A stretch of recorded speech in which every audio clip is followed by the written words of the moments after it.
አንድ የተረዳሁት እውነት አለ በዚህ ዓለም ላይ በጣም ድክም የሚለው ሰው በቀላሉ በርናውት የሚያደርግ ሰው ምን አይነት ሰው ነው ታውቃላችሁ? በህይወቱ ፐርፎርም የሚያደርግ በመንፈሳዊ ህይወቱ ላይ ፐርፎርም የሚያደርግ በዓለማዊ ህይወቱ ላይ ፐርፎርም የሚያደርግ በቃ ፌክ የሆነ ሰው እና የፐርፎርማንስ የሚያበዛ ሰው በጣም ድክም የሚለው ሰው ነው። ለምን?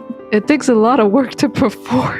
at the same time ደግሞ ህይወቱን አቅልሎ እግዚአብሔር ምን ይለኛል ብሎ እንደሚኖር እና አመስጋኝ የሆነ ሰው ህይወት ቅልል ያለችለት ያለ ሰው አይመስለኝም። ምክንያቱም the only thing they care about is him and through him ነገሮችን ያደርጋሉ። በወድቅ እሱ ያነሳኛል ብለው ያስባሉ። ባገኝ እግዚአብሔር ይመስገን ይላሉ።